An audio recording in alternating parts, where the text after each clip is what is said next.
My name is John McGovern. I'm the club ambassador. Well, I was with the club for 7 years. I signed as a player with Nottingham Forest 1975 and then became captain of the side shortly after I joined, and then was captain for 7 years while I was at the club, in which time we won promotion from the second division. We won the First Division Championship, now called the Premier League. We won 2 League Cups. We won the Charity Shield. We won the European Super Cup. We won 2 European Cups, and obviously had a very good time of it. Well, obviously we're very pleased with the academy because it's a place where you try and bring through young players with a view to them getting into the first team, and we've had a lot of success in doing that. So, you know, we're very pleased with the results we've had at the academy. Burke could be available here. It's a chance for Oliver Burke, and he's scored. And RB Leipzig have the lead in Cologne inside the first 5 minutes. Sometimes you can be a little bit fortunate, but you know, we seem to be really good at producing young players, and obviously that's beneficial for the club. Rather than paying massive transfer fees, you can just bring players through, and the philosophy at the club is that if you're good enough, you're old enough. So, you know, we've even got a young striker called Worrall who's in the first team at the moment at 17 years of age. So there's one prime example of what we'd like to repeat over and over again. I think everyone appreciates it, you know, when local players come through, most certainly, and you know, Brereton, Cash, Osborne, a lad called Georgie Grant also, who's gaining experience by playing at Notts County on loan from Nottingham Forest, Joe Worrall, the young centre half. So we've got quite a number of youngsters that are actually either in the side at the moment or on the fringes of the first team, and that's a real credit to the academy staff. So, speaking of Matty Cash and Joe Worrall, how far do you think players such as them could go? Do you think they could go, you know, world class, or your honest opinion? I think, you know, having got into the first team at a very young age, the main thing for them to remember is, there's a great saying in football, which is you're only as good as your last game. And that is something I remembered and was reminded of during my football career, and you know, I was just fortunate that I ended up part of a great side here at Nottingham Forest. Playing football for obviously my hometown club's a very good thing. I've always set my sights high. I wanted to play football from a young age professionally, and obviously growing up and seeing Forest play at the City Ground and stuff, it's been weird, but now I'm enjoying it. It's really good. So what was going through your mind when the manager told you, you know, you would be starting? I rang everyone on my contact list, Snapchatted everyone, told them I was playing. But no, it was put upon me quite quickly, really. Philippe told me the day before, and I didn't really have a lot of time to ponder over it. I just got on with it, and that was it. The rest of history is this now. So. How did Forest come about in signing you originally? Were you playing? I was just playing locally. I was playing for Hucknall Sports, just local football really. We used to play just Nottingham-based teams, and then we had a few good players. We went nationally, won a few cups across England and stuff, and obviously we got a bit of coverage in the media and stuff. So we had a few scouts come to watch us from all over the place: Birmingham, Leicester, Derby, and obviously Forest were asking. But my dad kind of kept me away from all the scouts from like a young age. Like, they were sniffing around when I was about 10, 11 years old, and it wasn't till I was about 14 that I actually got the chance to go, because my dad was just saying enjoy your childhood, playing with your mates, and obviously it paid off for me in the long run. And they signed me at 14. I think it was Steve Chatfield that scouted me. Obviously he's a legend here, and yeah, it's fitting that he was the one that plucked me from Hucknall. How does it differ from being at a parent club to being at, you know, probably a first teamer in a lower league team? Dagenham were literally dog and duck, like really. The facilities were nothing like we have here, and a lot of academies that obviously I've played at have got really good facilities. Dagenham, we have to walk across a car park and go on a mud patch to train and stuff, and by the time you got there your studs were worn down because you had to walk across concrete, so it was like really culture shock. But no, I owe a lot to John Still, the manager at Dagenham. He spotted me playing a game against Luton, I think it was, and he was the manager there, and a year later he needed a centre half, and I must have stuck in his head somehow, and he signed me there, and that's it. Me and Matty Cash went and had a good 3 or 4 months there and played 15 odd games. So it was really good. Do you feel like, as a young player at the time, going out on loan helps you, or do you think staying at a parent club would? No, I think well, for me, I can only talk from experience. You look at Benny Osborne, he jumped straight into the team. He's made like 100 appearances, so it works different for different players. I think maybe a centre half needs to toughen up a little bit, especially when you're a young, wiry lad like I was and still am. Like, I think going to League Two and coming up against physical players is something that really helps you progress as a footballer and a human being as well, seeing what other people are like and how people are fighting for every point and fighting to stay in the game, because it's hard to get out of the conference. It's hard to get out of any league, but especially the conference down there, the standards not as good as it is, so it's difficult, but definitely tough schooling is the way to go, I think. Just a quick word on academy graduates such as Oliver Burke. How do you think he's done? Well, I haven't really seen him play for Red Bull Leipzig after he went to Germany, but he was an unusual case in the sense that he'd only played a handful of games for the first team, and if somebody offers you over £10 million, then it's a very tempting offer, and we really couldn't turn it down.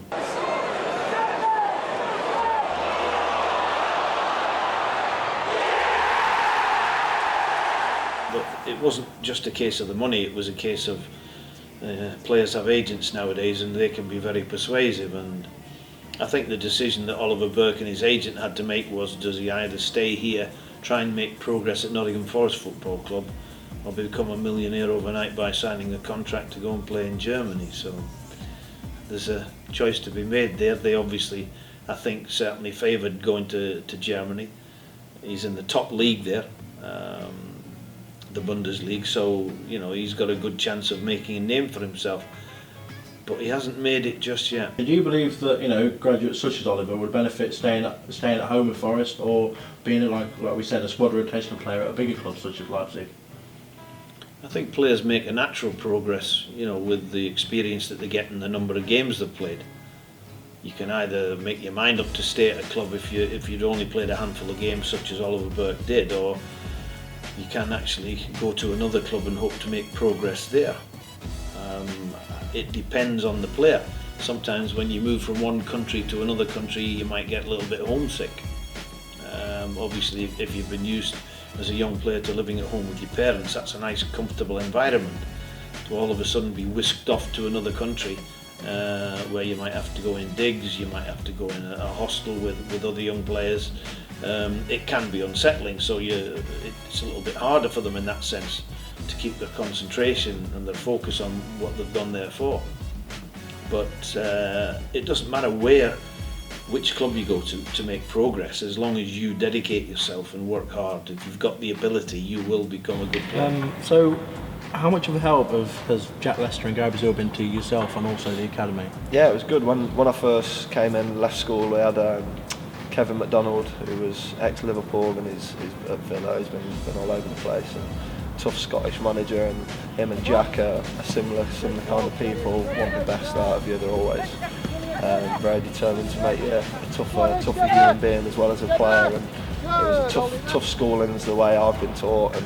And Gary Brazil, obviously being the academy manager and recently taking over a lot of first team football over the last year and a half as well.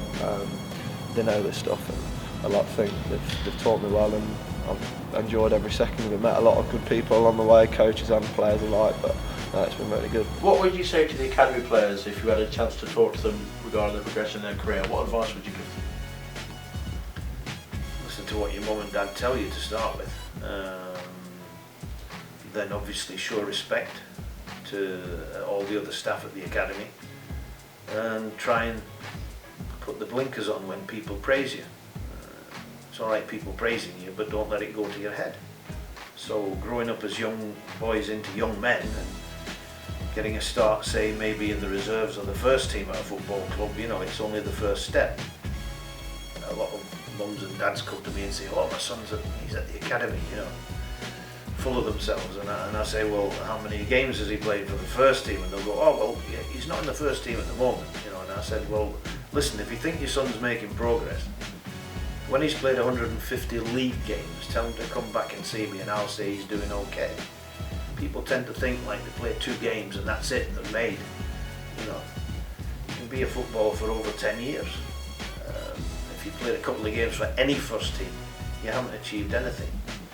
Because I'll keep coming back to that old saying, you're only as good as your last game. And you have to be both consistent and dedicated for all the time that you're a footballer, if you're going to be successful. Many people consider Brian as the greatest English manager of all time. Do you think he would have been a fan of the modern day academies? I'm not sure. Mainly because he wouldn't, like myself, he wouldn't have experienced the academies. I think with the education side he'll have been delighted, where you give young players both an education academically as well as a football education. That for certain gives you, 2 strings to your bow. If the football doesn't make out and you've studied your lessons and your courses, then you can fall back on the academic side of what you've learned at an academy. Brian Clough and Peter Taylor were quite unique. Their philosophy and the way that they treated players and what they said to players, how they spoke to the media were different from anything any player had ever heard before. As a young player, I was very impressed by the things that they said. And when I was 15 and met Clough and Taylor, I'd never met anyone like them before. I'm now 67 years of age and I've still never met anybody like them. So that just shows you how unique they were.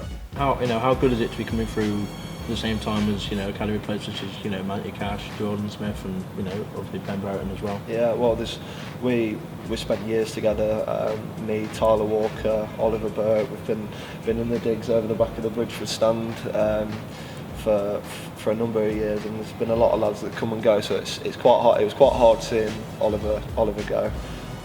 But now, obviously, we aren't going to play together forever, and it's just nice to be playing on the same pitch with your mates, kind of thing. Like, a lot of the lads are from different clubs in different countries, and you don't really class them as friends, but with some of them you do, and it's really good. Do you think the academy's in a good place, and what's your overall opinion of it? Yeah, better than ever. You only have to look at kind of the players we're producing. There's been 6 or 7 debuts this year, or however many there's been, and there's still a ton of young lads that are coming through the ranks that are available to be put on the pitch at any time. So we've got a really good base, and the facilities are top class. We've got some really top class coaches that could be managers in the league easily, and I think the young lads really need to realise that they've got a good chance and bite the bullet and getting the team while they can. You look at Oliver, who was here, a young lad, and to be fair, he only played a handful of games, and then got his big move. Does that incite you to kind of think, well, you'll play well, I can, obviously not saying move away, but how recognised you can become very quickly? Yeah, it was crazy what happened to him. I think he played like 5 or 6 games, scored 4 goals and he's gone, just like that, and it just shows you how life can change so quickly for young footballers. It's a crazy game, and I know obviously loyalty lies with Forest, and other players will say the same thing, but at the end of the day you've got to put your family first, and I don't blame Oliver for moving. I know a lot of fans might be getting moved back, but at the end of the day he's a millionaire and he's enjoying his life, so that's the way I see it. But no, I think that obviously, yeah, there is certain loyalty you have to have for your club, and Forest will always be my club, and who knows what the future holds. It's just obviously exciting to be involved with football. From going to from the academy to the first team, how much does that differ? So is training different, or? It's based on results. Being a first team player is based on how many goals you can score against the other team. When you're in academy, it's about learning to do that, but when you play first team football, there's not a lot of learning to do. You've got to produce. Is it a big goal to get into the first team, or do you do it more to kind of better yourself being in the academy?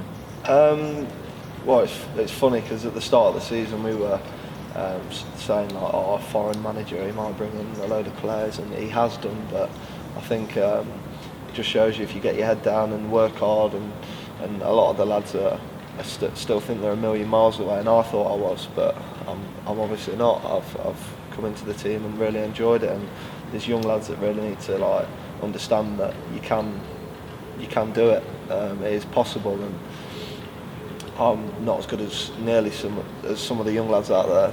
There's players better than me in academies, but you just need to be given that chance, and by a manager who thinks actually, yeah, I'll chuck him in, I'll give him a go, he's all right, and you'll only get better if you get a chance, and that's proved with me, Matty, Ben. Very vital for our chances to stay in the league, never mind just for our development. Like, if we didn't have Ben playing now, I don't think we'd be where we probably wouldn't have won on Saturday, so it just shows you that young players are vital to Forest. What's your ultimate target, whilst you're at Forest? Get into the Premier League, simple as that. Obviously that's what the fans want, and every player in any club in the Championship, you shouldn't be thinking, next season we need to survive, or we need to get X amount of points. Just win as many games as you can, get in the Premier League, and that's when you get your monetary rewards, you get your everything comes along. It's the money league at the end of the day, the Premier League, and I think it's nice for obviously Forest are described as a sleeping giant, like a massive club, massive fan base, great history, and I think there's only one place Forest belong, and that's the Premier League. We just need to get there.